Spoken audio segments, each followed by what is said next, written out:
Boa tarde, amigos e membros da classe Ciência e Defesa da Fé. Sejam bem-vindos a mais um estudo neste domingo, em que estaremos dando sequência ao nosso tema. Aí está, a oposição ao cristianismo e a defesa da fé.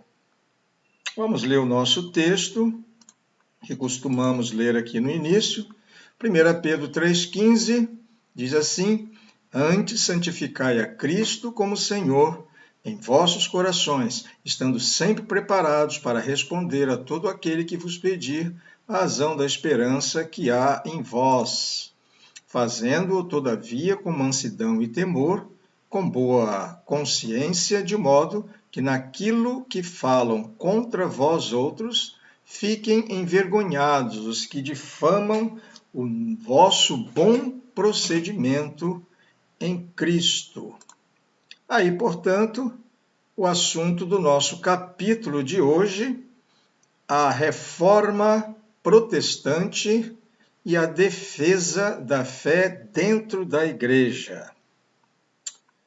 Muito bem, e o nosso texto básico de hoje se encontra em Romanos 1,17, que diz assim: porque nele se descobre a justiça de Deus de fé em fé, como está escrito, mas o justo viverá pela fé. Oremos. Pai nosso que estás no céu, honrado seja o teu santo e glorioso nome. Obrigado por nos conceder mais um estudo neste dia de hoje. Pedimos-te que nos abençoes na compreensão dos assuntos que aqui estudaremos. Oramos no nome santo e poderoso de Jesus, nossa única e bendita esperança. Amém. Aí está, então, a reforma protestante e a defesa da fé dentro da igreja, no âmbito da igreja. No estudo anterior, nós vimos que no final da Idade Média, houve um processo de renovação cultural, nós vimos na semana passada, na Europa, denominado de Renascimento, cujas áreas de abrangência envolveram a literatura, as artes, a música, a filosofia, a educação e, sobretudo, as ciências em geral. E por causa dessa questão da ciência, que começou ali, a Revolução Científica, nós trouxemos um estudo aqui de um cientista, que vocês viram, e esse movimento trouxe profundas repercussões em toda a Idade Moderna, culminando nesta chamada Revolução Científica. Portanto, sobre um dos vultos desta revolução na ciência, nós vimos Nicolau Copérnico. Mostramos aqui a sua teoria do heliocentrismo, ou seja, dos planetas girando em torno do Sol, diferente daquela antiga ideia que vinha lá desde Aristóteles e depois de Cláudio Ptolomeu, que era o geocentrismo, ou seja, que a Terra era fixa e girava, os astros todos, os planetas ali, o próprio Sol, girava em torno da Terra. Fizemos, então, um contraponto bíblico com um antigo texto do livro de Josué, onde a Terra teria parado ali naquele momento, para que tivesse mais luz do sol naquele dia em que estava transcorrendo uma batalha envolvendo ali o povo de Israel. Hoje, portanto, nós veremos mais um pouco da história do cristianismo no contexto das heresias cometidas pela igreja de então, né, que culminou na Reforma Protestante. Então, prestem atenção, porque estaremos abordando mais uma defesa da verdadeira fé, promovida pelos reformadores, ok? Os reformadores que ali, né, fizeram aquele esforço para defender a verdadeira fé ali diante daquela igreja. Antes nós veremos um pequeno vídeo sobre os pré-reformadores. Vamos ver então. Para que Roma pudesse ser embelezada e a arquitetura transformada, a igreja precisava de dinheiro. E para conseguir mais dinheiro, vamos cobrar mais impostos. Foi quando a prática das indulgências se tornaram comuns e até mesmo incentivadas pela igreja. As indulgências nada mais eram do que você comprar sua salvação. Você pagava por um pedacinho do céu, pelo perdão dos seus pecados, você pagava para um parente seu sair do purgatório e ir direto para o céu. E a igreja incentivou tudo isso para que pudesse acumular mais dinheiro. O próprio Papa Leão X se lançou na jornada de reformar a grande Basílica de São Pedro e eles precisavam de mais dinheiro para isso e mais indulgências eram cobradas e a insatisfação do povo com a igreja e da própria política com a igreja estava crescendo cada vez mais. Esse foi um dos motivos que motivaria Martinho Lutero a começar a sua reforma. Por causa de todos esses fatores, a corrupção, o poder, as riquezas, as cruzadas, as inquisições, as cobranças de indulgências, a igreja já não estava sendo bem vista e benquista pelo povo, pelas pessoas. Vários movimentos de tentativa de transformação aconteceram, mas a igreja sempre abafava esses casos. E várias pessoas tentaram trazer uma reforma para a igreja nessa época. Houveram outros homens que eram homens da igreja, homens muitas vezes bispos, muitas vezes padres, monges católicos, que começaram a não concordar com essas ações, não concordar com essas atitudes. E esses são chamados os pré-reformadores. Nós temos nomes importantes, tanto na Inglaterra como John Wycliffe, que traduzia a Bíblia e até hoje é conhecido como um dos grandes tradutores da Bíblia. Ele traduziu a Bíblia para o inglês, o Novo Testamento, e aí os seus discípulos se encarregaram depois de terminar a sua tradução e de distribuir para as pessoas. Nós temos na Itália Savonarola, que foi um homem que também falou muito contra essas atitudes unilaterais e erradas que a Igreja Católica vinha tomando, e ele inclusive foi sentenciado a ser queimado vivo numa fogueira.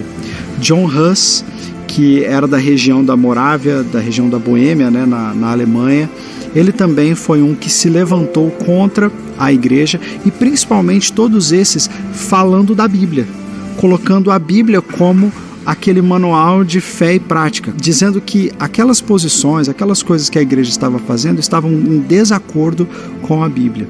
E então John Huss também foi sentenciado à morte. Há quem diga que no momento da sua morte ele diz: eles podem calar este ganso, porque Huss significa ganso, eles podem calar este ganso, mas daqui a um tempo Deus vai levantar um cisne cujo canto ninguém vai poder calar. Há quem diga também que ele falava profeticamente de Martinho Lutero, que foi reformador principal da igreja nesse período. Antes de Martinho Lutero, várias pessoas já estavam insatisfeitas com a igreja, a sociedade já estava insatisfeita com a igreja, a reforma estava prestes a estourar, mas ninguém estava conseguindo fazer, até que surge na história um homem chamado Martinho Lutero. E as coisas realmente mudariam a partir daí. Mas esse é um assunto para o nosso próximo episódio, onde nós falaremos sobre a Reforma Protestante.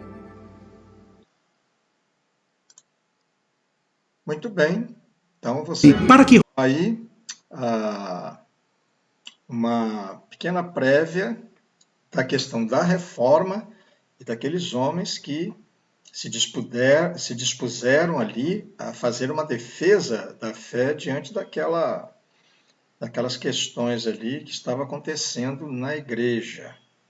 Então, o que nós podemos agora verificar é um vídeo. Vamos verificar agora um vídeo um pouco mais longo, que completará o movimento da Reforma Protestante, e ali veremos homens que se dispuseram a defender obstinadamente a verdadeira fé cristã, mesmo colocando em risco suas próprias vidas. Vamos ver então?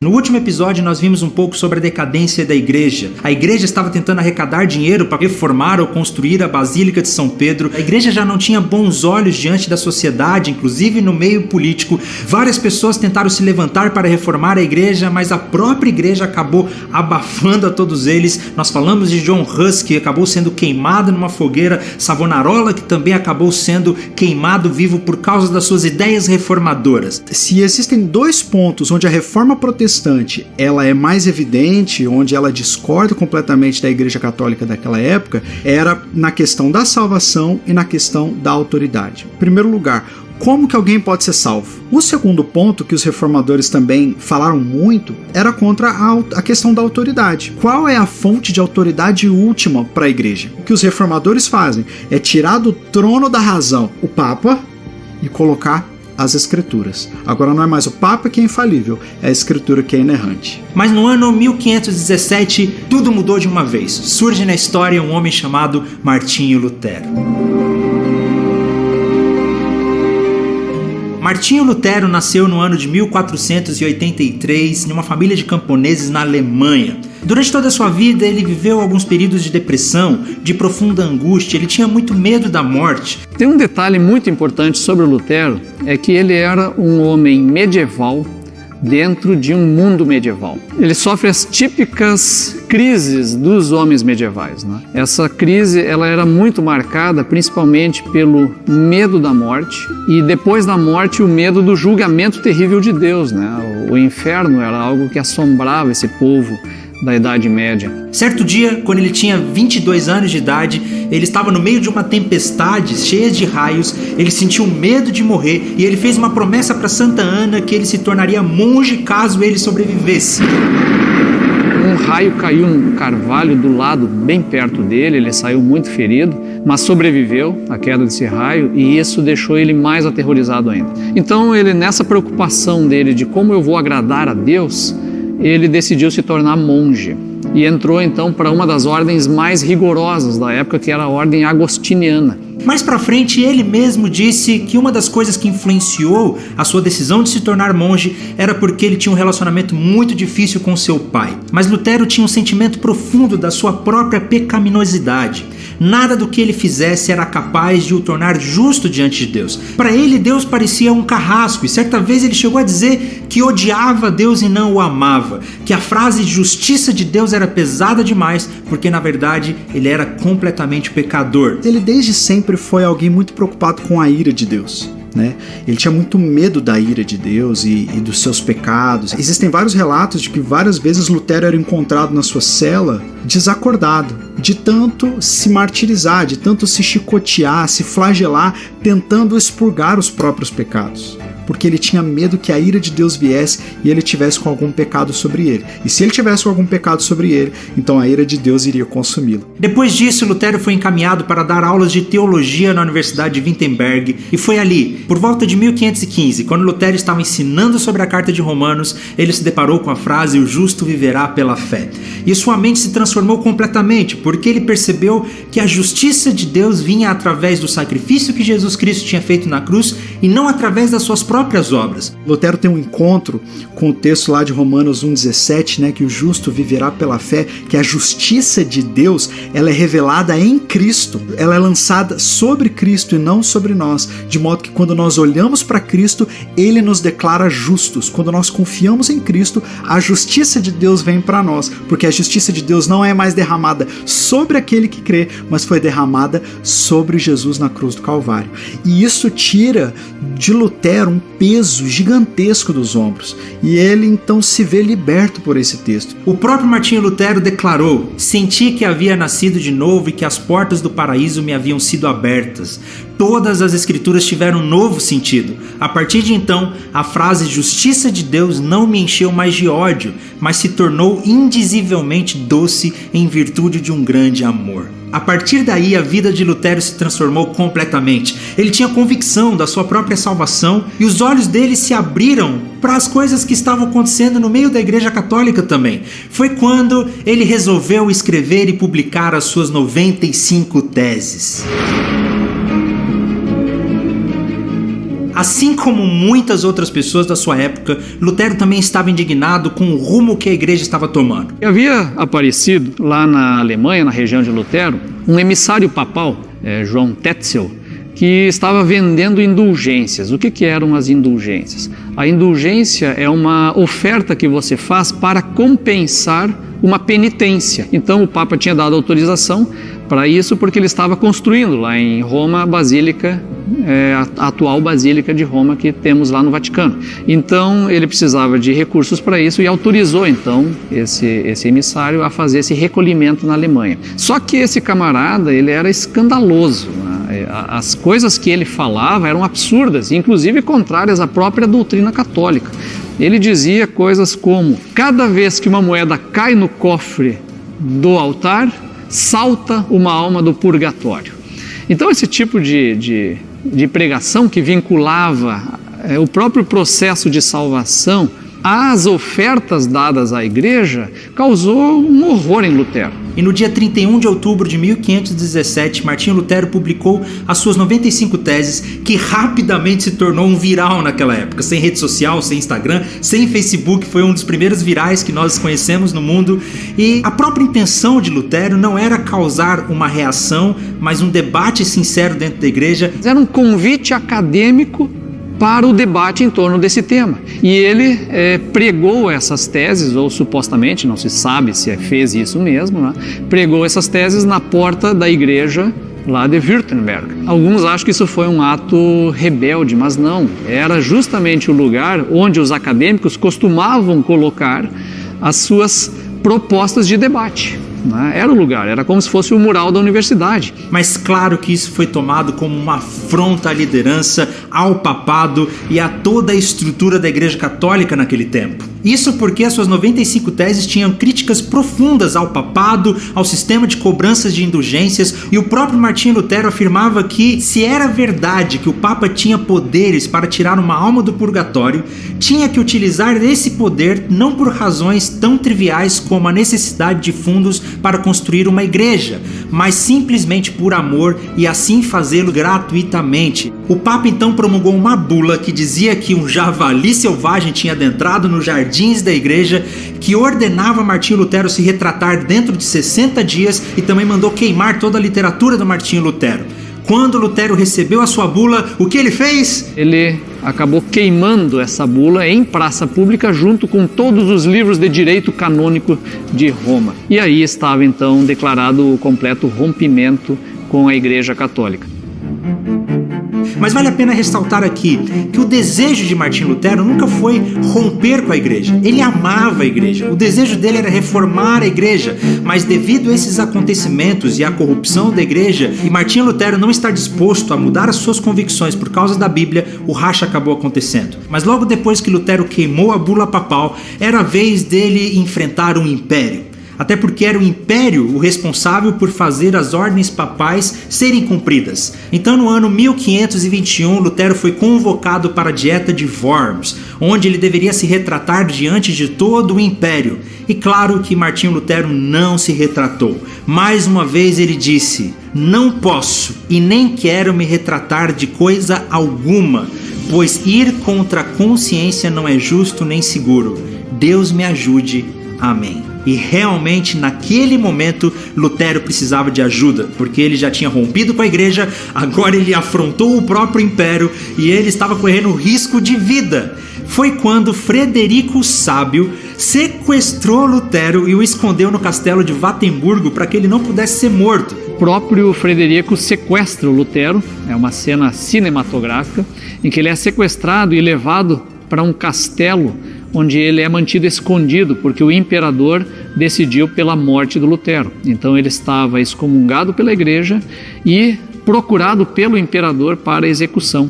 Inclusive, Lutero foi dado como morto. As pessoas imaginavam que ele tinha sido morto. E foi ali nesse exílio que Martinho Lutero teve um dos períodos mais produtivos da sua vida e onde ele começou a traduzir a Bíblia para o alemão. Claro que Martinho Lutero não estava sozinho. Muitas coisas influenciaram para que esse movimento pudesse começar. A própria invenção da imprensa, onde agora os textos poderiam ser publicados com muita rapidez, o sistema político já tinha suas relações com o papado enfraquecida, a igreja já não era bem vista aos olhos do povo, tudo isso cooperou para que a reforma de Martinho Lutero pudesse estourar na Alemanha. E após isso, as mudanças começaram a acontecer, os monges começaram a se casar, os cultos começaram a ser feitos em alemão, na língua do povo, a Bíblia foi traduzida para o alemão, o sistema de educação começou a ser instaurado para todas as pessoas, as mudanças estavam começando a acontecer. Por causa de Martinho Lutero, muitas revoltas, guerras e intrigas começaram a acontecer, as pessoas começaram a se romper com a igreja, os camponeses se rebelaram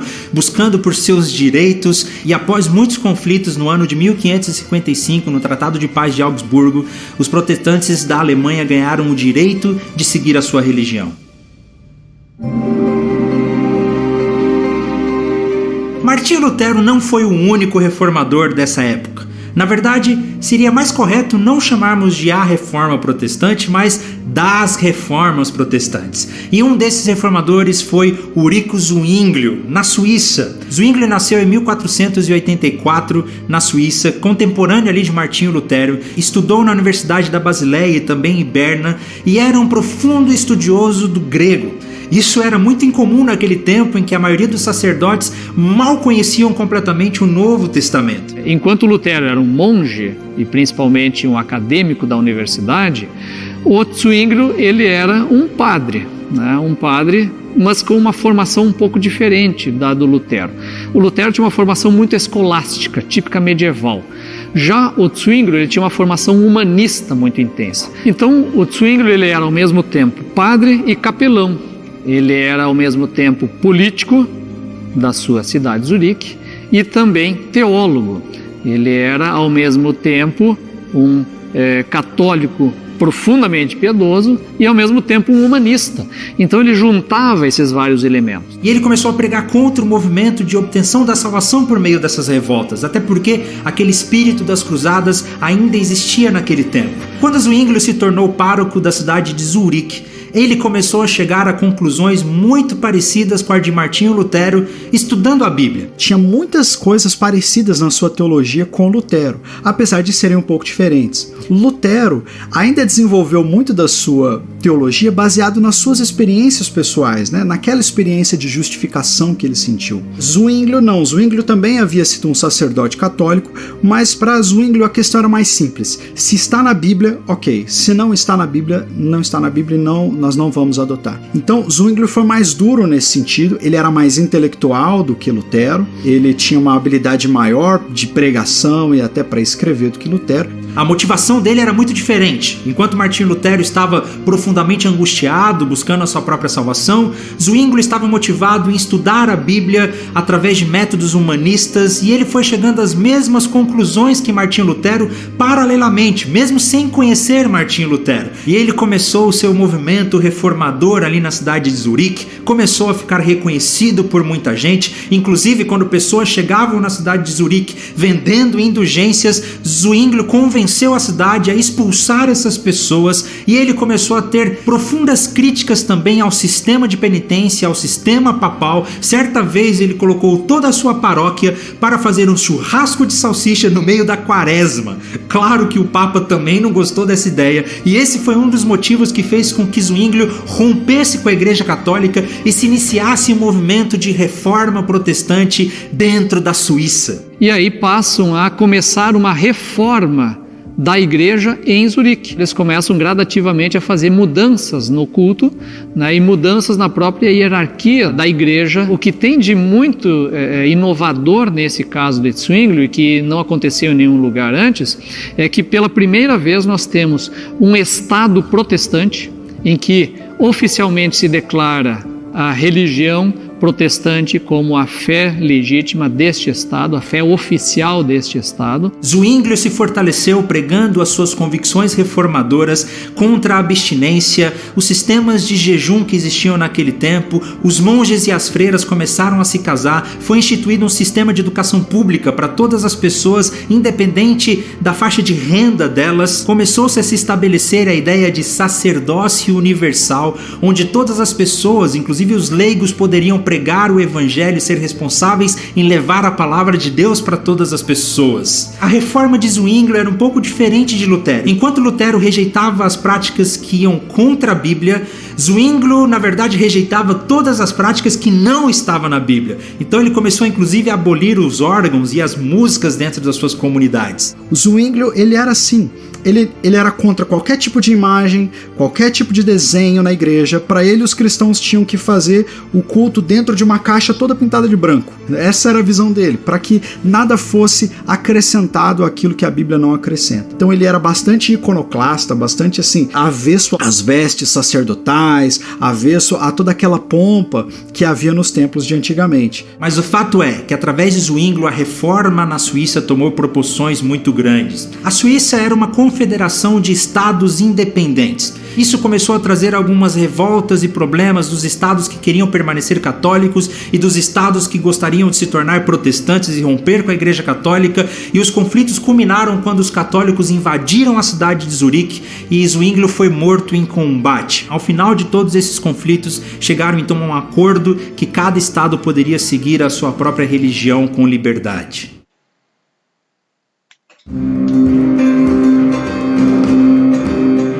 Com certeza um dos principais pensadores da teologia protestante foi João Calvino, que veio depois de Zwinglio ali na Suíça. Calvino nasceu na França, no ano de 1509, estudou em Paris, teve contato com o humanismo. Na época ele chegou a ter contato com a teologia de Martinho Lutero, mas ele mesmo diz que ele estava atado demais à igreja para reconhecer. Não sabemos ao certo quando João Calvino teria se convertido, mas chegou um tempo em que ele tomou a decisão de romper com a igreja e seguir a teologia dos protestantes. Ele renunciou a todos os benefícios eclesiásticos e se exilou na cidade de Basileia. Então nós temos uma grande diferença de Calvino e Lutero na própria produção textual deles, né? Enquanto o Lutero, ele vai ser um músico, ele é aquele cara apaixonado, aquele cara apaixonante também. O Calvino não. O Calvino ele traz isso do direito, ele tem um grande pensamento sistemático. Então ele é o camarada que organiza muito bem toda essa teologia num grande corpo teológico. Calvino sentia que seu chamado era estudar a Bíblia e produzir conteúdo. Ele não tinha o desejo de se tornar um dos líderes dos movimentos reformadores, de estar à frente da reforma protestante, mas simplesmente de ter um lugar tranquilo onde ele pudesse ler a Bíblia, estudar as Escrituras e produzir o seu conteúdo tranquilamente. E ele foi, de longe, o mais intelectual de todos. Aquele com maior capacidade de raciocínio. Há quem diga que Calvino foi a mente mais grandiosa desde Agostinho de Hipona, né? Mais até do que Tomás de Aquino. Foi quando Calvino escreveu um resumo da fé cristã que ele deu o título de Institutas da Religião Cristã. Foi publicado no ano de 1536 e rapidamente viralizou por toda a Europa.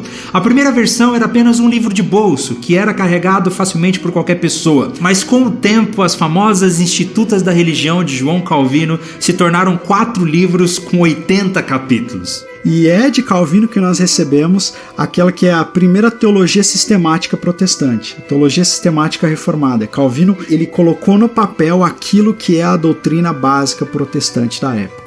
Como eu já disse, o desejo de João Calvino não era se envolver ativamente nos movimentos de reforma, mas ter um lugar tranquilo para estudar e produzir o seu conteúdo. Foi quando ele decidiu ir para a cidade de Estraburgo, que era uma cidade protestante, que provavelmente seria tranquilo e que ele poderia passar o resto da sua vida estudando e produzindo, mas naquela época ele precisou passar pela cidade de Genebra.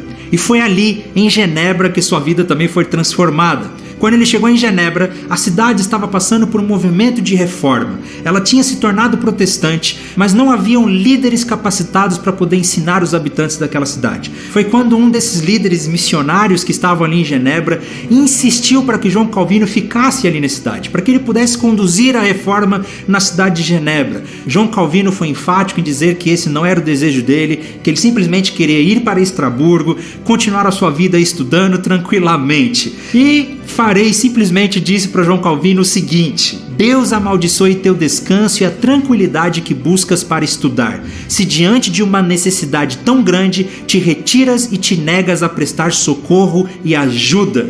O próprio Calvino se sentiu impactado com essas palavras, desistiu da sua viagem e acabou ficando em Genebra, onde se tornou um dos grandes líderes e grandes reformadores ali da Suíça. Ele foi praticamente obrigado a assumir a igreja, o pastoreio lá em Genebra e todo o processo reformador de Genebra. Como esse era um processo, que nem o Zwinglio, muito atrelado ao Estado em formação naquele momento, ele também se envolveu nas próprias políticas da cidade, do movimento, lá como um grande consultor das leis da cidade, afinal ele era um jurista. João Calvino era um pouco diferente de Lutero. Enquanto Lutero tinha o fogo, a paixão, o impulso por trazer transformação, João Calvino foi aquele que pensou a fé, sistematizou e organizou seus pensamentos nas institutas da religião. Muitos de vocês talvez conhecem Calvino com o termo calvinista, arminiano, que João Calvino cria na predestinação, mas naquela época esse não era o ponto mais importante, até porque Lutero acreditava na predestinação. O que diferia João Calvino de Martim Lutero era a ceia do Senhor, porque enquanto Lutero dizia que na ceia acontece a consubstanciação, onde Jesus se torna presente, está presente no ato da ceia, João Calvino tinha a ideia de que a ceia era meramente um ato simbólico, em memória, onde nós fazíamos apenas para nos lembrar do sacrifício de Jesus. A questão da ceia era tão importante que ela foi o ponto de discordância entre Lutero e Zwinglio, que eram contemporâneos, que aprovavam as suas obras mutuamente, mas que nesse ponto eles não apertaram a mão. Lutero dá as costas para Zwinglio e diz: nós não temos o mesmo espírito nessa questão. É uma afirmação bastante forte, porque eles queriam ideias completamente diferentes com relação à ceia do Senhor. Por causa dessa diferença, os seguidores de Lutero continuaram sendo conhecidos como luteranos e seguidores de Calvino começaram a ser conhecidos como calvinistas ou reformados. Existia um grupo de pessoas que começaram a dizer que a teologia de Lutero, de Zwinglio, na verdade era branda demais, não era radical o suficiente, que a igreja deveria voltar ao Novo Testamento, deveria romper completamente com o estilo de vida do mundo. Começaram a dizer que a fé deve ser uma decisão pessoal e começaram a rejeitar os batismos de crianças e diziam que a igreja deveria sim ser perseguida. Os anabatistas, eles são uma espécie de reforma dentro da reforma. São grupos que surgiram dentro de cada um dos movimentos reformadores que acreditavam que os seus líderes não avançaram o suficiente nas reformas pretendidas, o que era, na verdade, uma confluência de esperanças não realizadas por um povo que esperava mais. Além disso, esses irmãos eram extremamente pacifistas. Diziam que cristão nenhum deveria pegar em armas, nem que fosse para defender a sua própria vida ou a sua própria nação. Era um grupo de pessoas que queriam viver o cristianismo de uma maneira mais radical. E no dia 21 de janeiro de 1525, George Blaurock pediu para que um dos seus irmãos o batizasse numa das fontes da cidade de Zurique. Por causa disso, esses irmãos começaram a ser conhecidos como anabatistas, que significa rebatizadores ou que batizavam de novo. Esse termo era usado como um deboche, que não é muito certo, porque na ideia deles, eles não estavam se rebatizando, eles estavam na verdade fazendo o seu primeiro batismo verdadeiro por decisão própria. Eles eram bastante devotos à oração, muito devotos à pureza, muito devotos ao serviço de um para com os outros, muito simples, muito piedosos, mas eles começaram a crer que aquele batismo que acontecia quando o bebê nascia, o batismo infantil pelo batismo, ele estava errado. Os anabatistas eram um grupo de irmãos totalmente igualitários. Diziam que não deveriam existir diferenças entre homem e mulher, ricos e pobres, que todos nós somos irmãos diante de Jesus Cristo. E prontamente esse movimento começou a enfrentar muita resistência, tanto dos católicos quanto dos protestantes. Só que havia um problema. Historicamente, apenas os grupos heréticos se rebatizavam. Quando você olha os grandes grupos heréticos da história, todos eles que se viam à parte da igreja faziam o batismo deles. Quando, então, os reformadores, Zwinglio, os reformados protestantes, viram aquele grupo fazendo um outro batismo, um rebatismo, eles foram naturalmente taxados como hereges. E não só isso, os anabatistas, eles criam uma separação total entre igreja e Estado. Enquanto os outros reformadores ainda acreditavam na cooperação de igreja e do Estado, os anabatistas não. Eles não aceitavam nada do Estado, queriam separação completa. O governo da cidade de Zurique decretou a pena de morte para todos os rebatizadores, e os anabatistas começaram a ser cruelmente perseguidos, tanto por católicos quanto também por protestantes. Eles eram mortos das maneiras mais bárbaras que você pode imaginar. Eles eram esquartejados ainda vivos, né? Quando morre, esquarteja o corpo depois, não. Eles eram mortos por esquartejamento, eles eram mortos queimados e também, numa atitude bastante irônica, né, com o aval de Zwinglio, foram mortos afogados, né, como se dissessem: vocês não gostam de água? Vocês não querem ser batizados? Então agora sejam batizados pela terceira vez, era o terceiro batismo. Então os anabatistas eram afogados. Estima-se que nessa época o número de anabatistas mortos foi maior do que todos os cristãos que morreram durante os 3 primeiros séculos de perseguição da igreja cristã. Infelizmente nós vemos esses momentos sombrios na nossa história, em que inclusive os protestantes também perseguiram com pena de morte aqueles que eles consideravam hereges. No meio dessas perseguições surgiram anabatistas um pouco mais revolucionários que estavam dispostos a pegarem armas, mas eles não duraram por muito tempo. Nessa época, um dos principais líderes desse movimento foi um homem chamado Menon Simons. Futuramente, os seus discípulos passariam a ser conhecidos como os Menonitas, que existem até os dias de hoje, principalmente na América do Sul, e até hoje vivem uma vida reclusa, separada de toda a sociedade. Na Inglaterra, a reforma protestante foi bem peculiar e diferente de todas as outras. Enquanto no restante da Europa nós tivemos reformadores apaixonados, convictos daquilo em que acreditavam, na Inglaterra o rei Henrique VIII não conseguia ter filhos. Isso mesmo, ele era casado com Catarina de Aragão e não conseguia ter um herdeiro para o trono. Existia um pensamento reformador dentro da Inglaterra já de muito tempo, né? Já de século, já havia um pensamento interno efervescente, mas eles não tinham uma figura como Lutero para trazer, né, essa centralidade de um personagem que trouxesse, né, um movimento reformador. Isso não existia lá. Então a reforma ela acabou surgindo por um movimento político, que foi o rei, o Henrique VIII, nessa disputa com o poder de Roma, porque ele desejava, né, o divórcio da sua esposa, que era ninguém menos do que a filha do imperador Carlos V.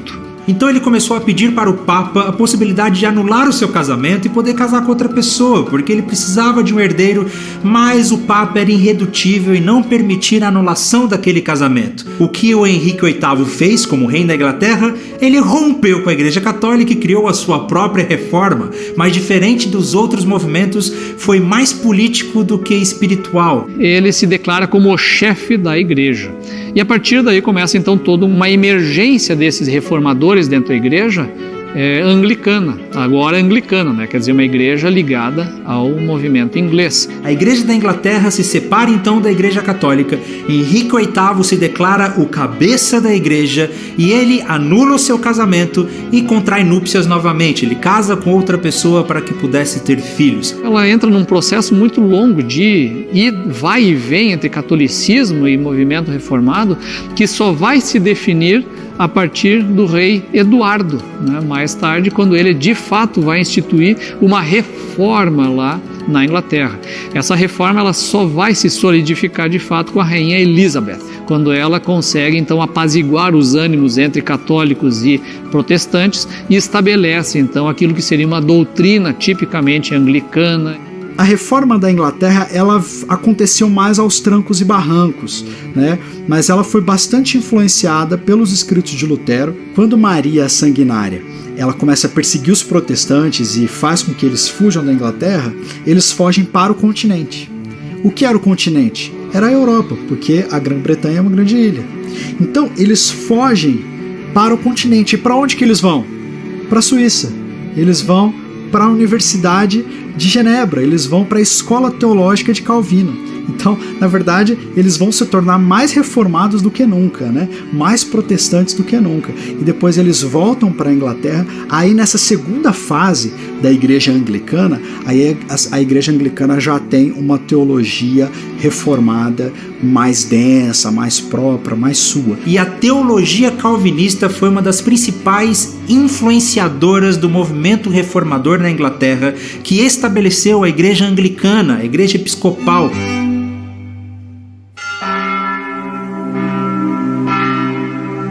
Claro que diante disso tudo a Igreja Católica não ficou parada. Ela também passou pela sua própria reforma, que futuramente ficou conhecida como Contra-Reforma. Várias novas ordens monásticas surgiram, como Teresa de Jesus, a famosa Ordem dos Jesuítas, fundada por Inácio de Loyola. Mas o ponto alto da Reforma Católica foi o Concílio de Trento, que por causa de diversos conflitos políticos durou 18 anos, de 1545 a 1563. E nesse Concílio de Trento, a Igreja oficialmente declarou os protestantes, os reformados, como hereges, como uma doutrina que deveria ser rejeitada, mas eles também fizeram diversas reformas dentro da própria Igreja, de maneira administrativa, de maneira espiritual. Eles também buscavam, de certa maneira, se reformar. A Igreja começou a rever alguns valores.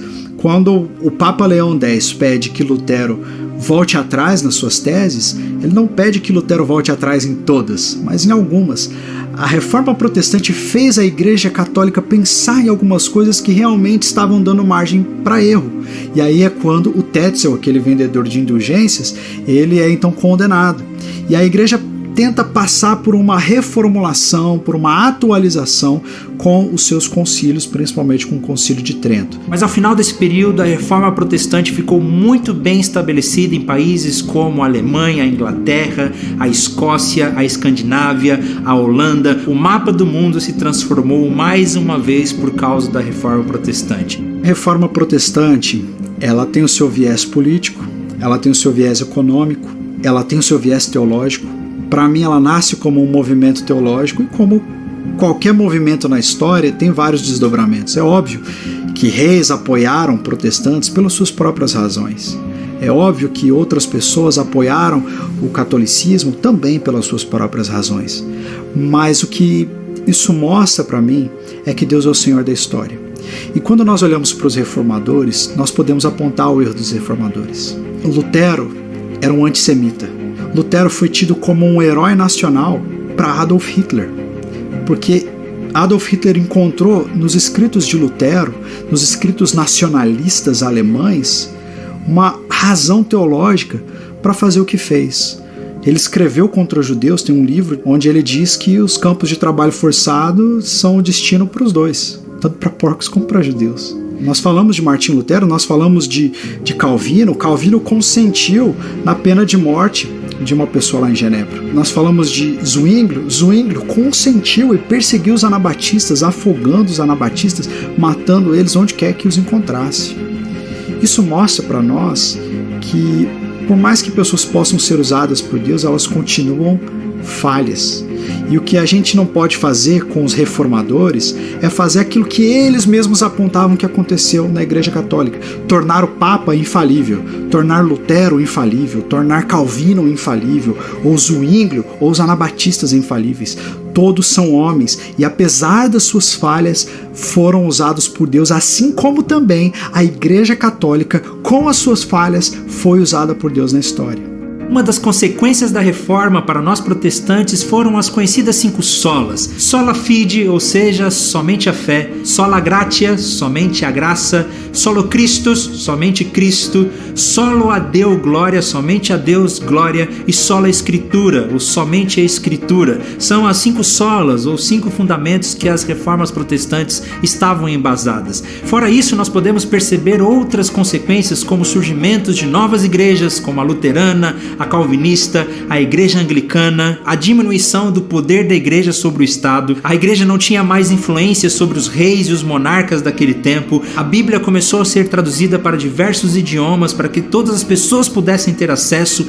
A educação pública começou a ser instituída para todas as pessoas. O surgimento de novos movimentos sociais, as portas se abriram para grandes novas oportunidades através da reforma protestante.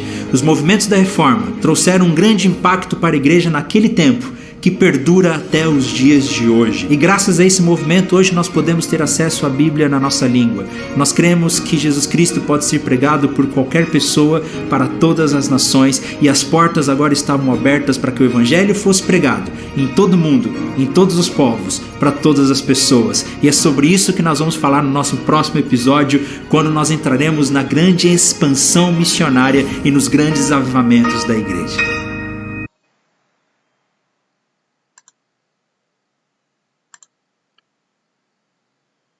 Bem, vimos aí então